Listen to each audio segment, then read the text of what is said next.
us about 35 minutes. You guys ready to see some animals? Yay! All right. Well, along the way, I'm going to be talking to you about reasons why we are more than a zoo. In fact, we are also a botanical garden and a wildlife rescue. We also study animal behavior and nutrition in order to provide the best possible care for our animals. Now, coming up on the right-hand side, we're going to be passing by the Caribbean flamingos, and they are the largest and most brightly colored of the 6 flamingo species. Keep your eyes out for any of those gray feathered flamingos. Those are babies that we've had hatch here this summer. And over time, they are going to get those bright pink colored feathers that we all know flamingos by, and that's going to be due to a chemical in the shrimp that they eat. Now straight ahead of us is our Discovery Outpost section, where we have our children's zoo, the 4D theater featuring Rio, the reptile group. In front of us is our reptile house, and above that is the Skyfari ride, which is a one-way trip from one end of the zoo to the other. Now, as we continue down this pathway, I'm just going to ask that everyone keep your arms, legs, and belongings inside the bus at all times. If you ever want to stand up to get a better look or to take a picture, I'm okay with that. Just make sure to always hold on to a railing and keep your feet flat on the floor. Now, I mentioned before that we are a botanical garden. Oh, if you guys look out to the right here, we do have a peacock laying on the ground. Just drive by slowly there. Now, you can see those bright colors. That does mean that it's a male. And believe it or not, these peacocks are actually not part of our zoo collection. They have flown in for free food. And I was mentioning before that we are a botanical garden. We grow a lot of our own plants here, including many endangered species. We also partner with local organizations that allow us to go onto their property to harvest plants. For example, the U.S. Navy lets us go to Point Loma, and we harvest the Acacia cyclops plant, which is a popular food item for our giraffe. And by removing that plant, since it's an invasive species, we are also allowing our local threatened and endangered plants have a better chance at survival. Now to our right, we're going to slowly drive by the Malayan tiger exhibit. He's really good at camouflage, so if you see him, let me know. Now they are an endangered animal, which means if we don't do something soon to help them, they may not be around much longer. So our tigers, like other animals here, are part of our species survival plan, which is kind of like computer dating for animals. So we'll look at the genetics, for example, from tigers at different zoos, and we'll decide which ones should breed so we can have less disease and healthier babies. Now our next section is the Ituri Forest, where we might see some okapi, and one of the most dangerous animals in Africa, the river hippopotamus. Would anybody like to guess how much Otis, the adult male hippo, weighs? Well, he's about 4,000 pounds. Now, hippos will spend a majority of their day in the water, and that's for a couple of reasons. They can exert less energy that way, but they also have sun-sensitive skin. They actually do secrete their own form of sunscreen in a red substance known as blood sweat. Now, beyond the hippo pool, if you look in the distance there, you'll see an animal that has brown hair and black and white striped eggs. Now, a lot of people think because of those black and white stripes, they're related to the zebra. However, that's the okapi, and they are the only known relative of the giraffe. Now, okapis have very long, black, prehensile tongues, and prehensile means it can be used to grasp or hold on to things. So they'll use that tongue for stripping leaves off of branches, but it's about 15 inches long, and they also will use it to clean their eyes and their nose. Now to the right, if you look down below, keep your eyes out for any of the hippos that you might see swimming along that large plexiglass viewing window. Now that allows you to see the hippos since they do spend a majority of their day in the water. Right. We have a right POV. And as we drive by the exhibits, let's keep our eyes out for types of enrichment. And those are things that have been added to increase an animal's natural behavior. So that could be pools for swimmers, tree limbs for climbers, could be toys, and even other animals. And we have an example of that in our next exhibit here to the right. We have a mixed species exhibit with Allen swamp monkeys, Smith spot-nosed guenons, and spot-necked otters. Now, all three of these animals would encounter each other in the wild, and sometimes we see them interacting with each other here at the zoo as well. Now, I can see a couple monkeys there in the distance. Looks like they are grooming each other, and that is one of the ways that they socially bond with each other. Now, many of our swamp monkeys actually came to us as rescues from the bushmeat trade and the pet trade. The bushmeat trade is the illegal and unsustainable hunting of wildlife for food. And wild monkeys are adorable, especially when they're young. They don't make good pets, so we here at the San Diego Zoo do recommend that you choose more domesticated animals like cats and dogs for your adoption. Now, as we take a left, we are going to be driving through two different bird areas. On the left here is our African marsh exhibit. Now I can see some flamingos, and those black feathered birds that are out of the water right there on those branches are called cormorants. And you might also see a lot of mallard ducks. Now, just like the peacock, those birds have flown in to enjoy the pool and the free food. And if you look up high on the right-hand side, you'll see that elevated walkway, and that is for our bird of prey section. Now, if you get a chance to go up there, you might want to keep your eyes out for the Andean condor. If the condor were to sit in the middle of this bus and stretch out his wings, they would extend 1.5 feet out each side. Very large wingspan. Now you'll see these large plants here to our right. These are agave plants. Now I know lately agave syrup and nectar have become very popular sugar substitutes. But from this plant is also how tequila is made, from these plants. Now, you'll see that they'll shoot out this last one, these big flowering stalks, and once they bloom, the plant will actually die shortly afterwards. Now, to our left, if you look straight back, we have two saddle-billed storks, and also keep your eyes out for great white pelicans. On the left, we also have this Kangaroo Express Bus number 2 sign. Now, all of you with the hand stamp can use our express buses, and those are the hop-on, hop-off transportation system.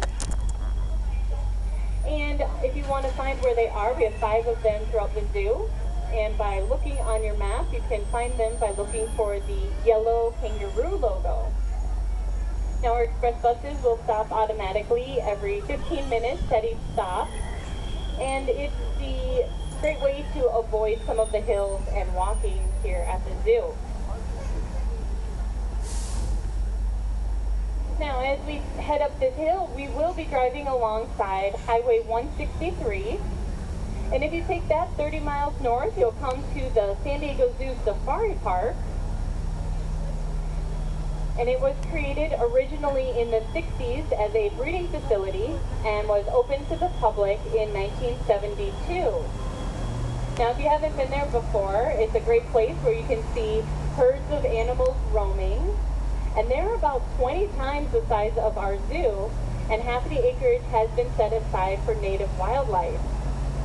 The Safari Park is also home to our Institute for Conservation Research, and they do projects here in the United States as well as worldwide. And if you want to find out more information about some of those projects, or maybe if you want to help fund them, you can actually join our Wildlife Conservancy, and there's more information about that online. Now, as we round this turn to the right, we're going to look through these trees and keep our eyes out for Grevy's zebra. Now, once the Grevy zebra here are bigger and stronger, they will be going up to the safari park to form some herds of their own. Now, what's unique about zebra stripes is everyone has a unique stripe pattern, just like you and I have a unique fingerprint pattern. And that's one of the ways that researchers can help to tell apart individual zebras. Now, those stripes can also help to confuse predators.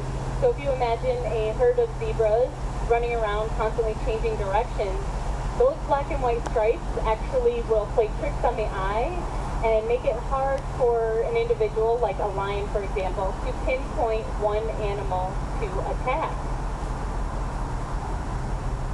Now, on our left-hand side, we're coming up on our Arctic section where we have diving ducks, Arctic fox, reindeer, and polar bears. We have 2 female and 1 male polar bear. All 3 of them were actually rescued. And if an adult were to stand on their hind legs, they would be about 11 feet tall. Now to give you a comparison, this bus is about 14 feet 8 inches tall. So those are very tall bears, 11 feet tall.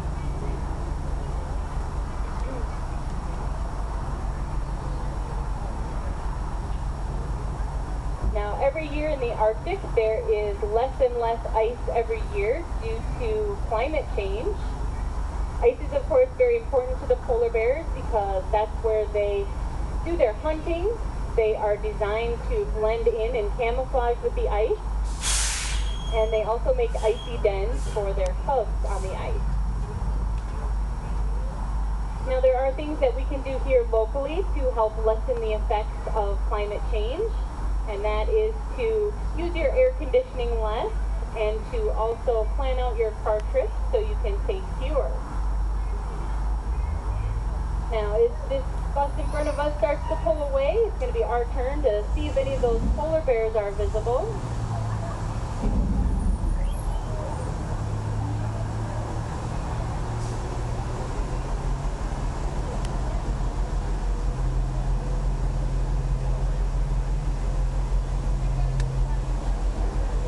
Oh yeah, you guys are going to get a good look. I can see at least one of them right now, all the way straight back, laying down on that log.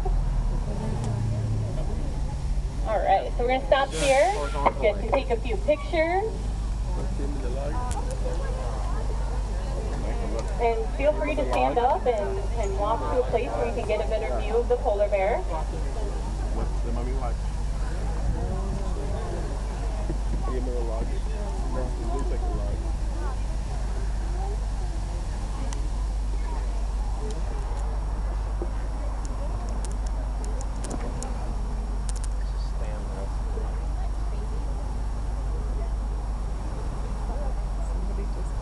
Alright, we're going to slowly start to head up the hill, so if anybody's still standing, just hold on to something.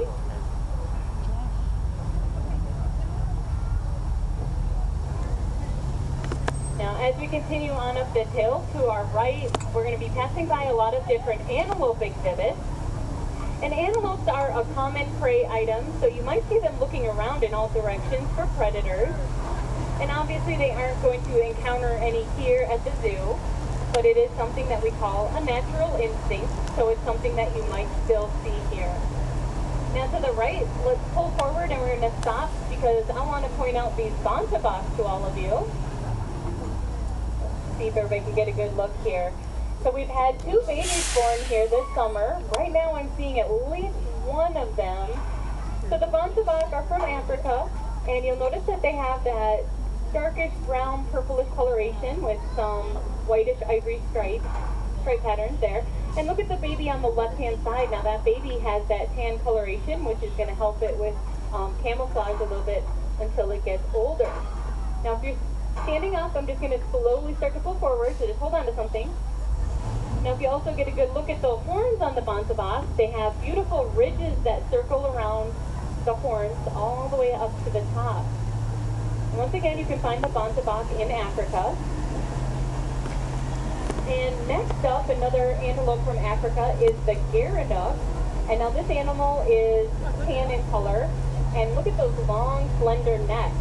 Now those give them an advantage because when they stand on their hind legs, they can reach leaves that are up higher that other animals would not be able to get. Now you might also notice that there is one in that group that has horns, and that is the male. So those are the Gerenuk. Now if you look up high, we have reached the other end of Skyfari that I pointed out before. Now those of you with the membership can ride free by showing your membership card, and it's also included with your one-day ticket. Otherwise, if you need to purchase, each one-way trip will cost $4. And to get from one end of the zoo to the other, it'll take you about 4 minutes.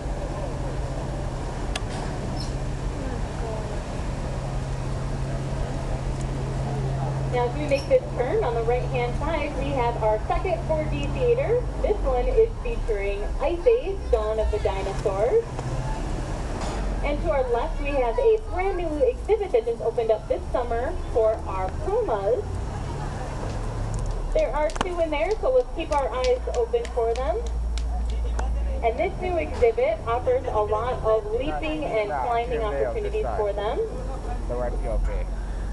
Now I refer to them as pumas. That's what a lot of scientists like to refer them to. You might know them as mountain lions, cougars, or panthers. And those are all correct. Now this cat has a very large territory range, and different regions just refer to them by different names.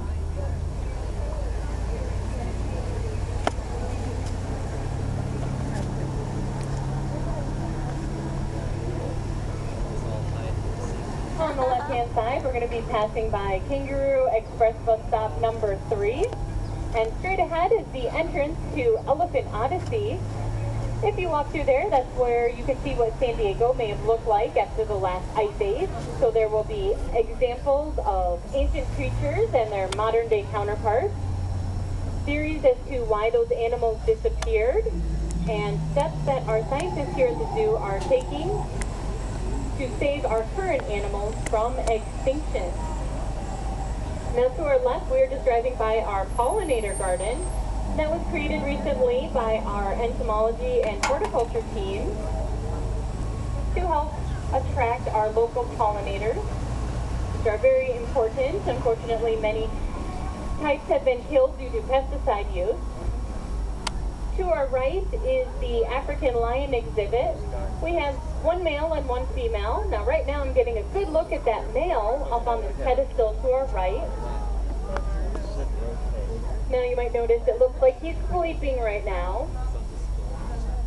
And out of a 24-hour period, lions might rest or sleep for 21 of those hours. Now if you come back a little bit later in the evening, once it starts to get darker, you might hear some vocalizations from him.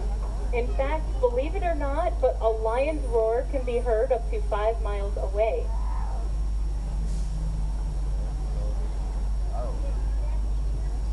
Yes, if you come back a little bit later, usually in the evening when he starts to get up, he'll start walking around his, doing little perimeter walks, and you might hear some vocalizations from him. They do it for communication. Now, up ahead here on the right, let's keep our eyes out for the jaguar. And the jaguar is from the Amazon of South America. Now, oh, there he is. So this rock here to the right, there's a little hole opening here, and he is right in the middle. I'm not sure how well you're going to be able to see him from the upper level, but I'm going to drive by slowly so everyone can hopefully get a chance to see. Now, notice that beautiful pattern on their hair, and those aren't really spots, we call them rosettes. They're a little bit different. And notice in this exhibit, those beautiful, look at all the climbing structures. Now that let us know that this is a cat who loves to climb. They also have a pool, so they are good swimmers as well. Now something that jaguars are facing in the wild is there is habitat defragmentation. And that's because of the building of highways, homes, and agriculture. But some forward-thinking farmers have started planting their coffee plants in the shade of forests. So if you're at the store, you might want to keep your eyes out for shade-grown coffee as an environmental alternative. Now off to the right in the distance there, we have a very long elephant yard where we have both Asian and African elephants. Does anybody know how you can tell the two types apart? The ears, good job. So the Asian elephant has smaller sized ears, and the African elephant ears are larger, and they almost look like they're in the shape of the continent Africa. Now, you might see them waving their ears around a lot, and that is one of the ways that they can help cool their bodies. Also notice in the actual yard, we don't have any trees growing. And that's because if an elephant wanted to reach leaves up at the top but couldn't, they would just knock down the entire tree. So instead, we've created utilitrees, and we have two that you can see right here to your right, and that offers them shade The keepers can put hay at the base. You can see one of them here. This Asian female is eating the hay from the base right there. And also enrichment devices can be attached to the top. So do you see to the right here, this first one has that net, and the keepers have filled it with hay, and there's probably another food item, maybe carrots are in there. So the elephant will use its trunk to wrestle and shake it to get those food items to fall out. Now to our right, we're going to be passing by the Elephant Care Center, and it is a state-of-the-art facility that was designed to allow us to look in and watch the keepers work with the animals.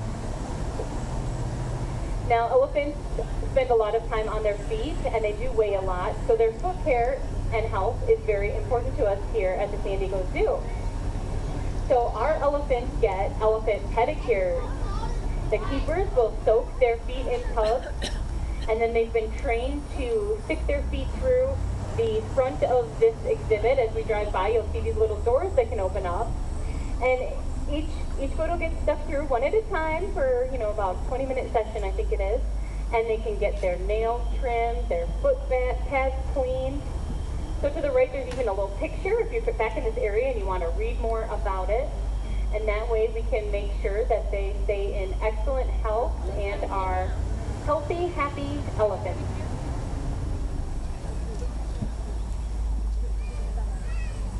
Now to the right we have two secretary birds. I can see one of them all the way back here on this nest, and they have very long, beautiful legs, and that helps them to walk through the tall grasslands of Africa. Now with those legs, when they find a predator that they're interested in, they'll use those powerful legs to stomp repeatedly to stun and kill their prey before they eat it. Now if you see a smaller bird in that exhibit with them, that is a magpie. Now back to the elephant, both the male and female African elephants have visible tusks all the time. However, for the Asian elephant, it is only the males who have visible tusks.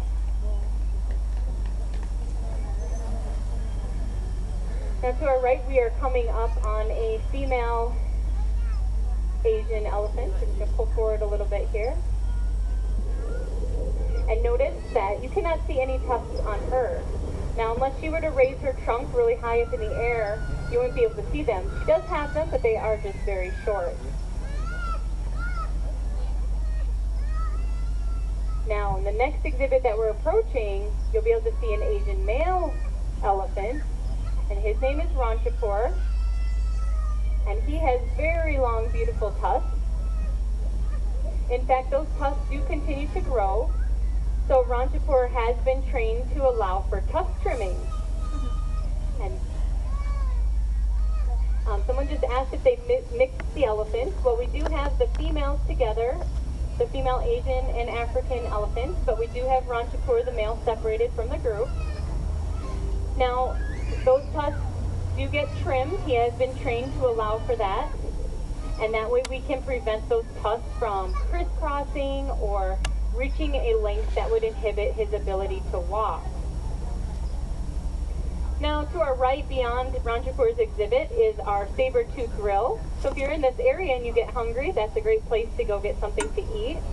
And what's unique about that location is all of the ingredients that are used are locally grown. So now as I pull forward a little bit, you guys are going to get a great opportunity to get a good photo of Ranchapur. There you go.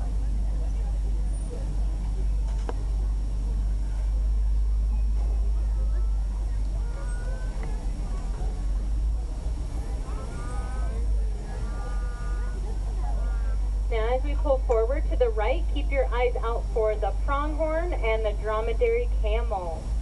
Pronghorn are actually the second fastest land animal. Do you guys know what the first is? Cheetah. So cheetahs can reach bursts of about 70 miles per hour. They aren't able to maintain that speed for very long. However, pronghorns can get up to about 50 miles per hour, and they can retain that for a longer time period. Now all the way on the left-hand side, as I drive by slowly, there are some dromedary camels. They have one hump. And a good little trick I can teach all of you to tell the two types of camels apart and remember which is which. If you think about a capital D, it has one hump, and so does a dromedary camel. Think about a capital B, it has two humps, and so does a Bactrian camel.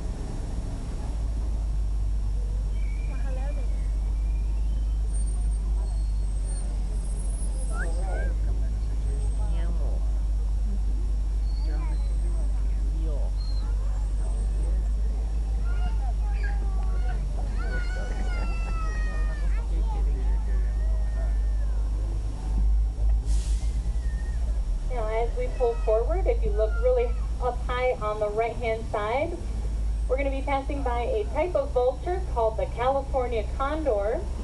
And back in the 80s, there were only 22 of them left in the wild.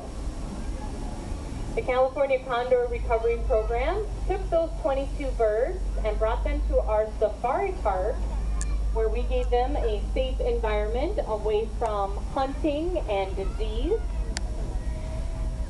We had over 160 eggs hatched and over 80 birds were released back into the wild. Now, they did a census recently in 2012, and it was determined that there are now over 400 California condors, half of which are in the wild, so that is a great success rate. And we are hoping that one day they will be a self-sustaining population.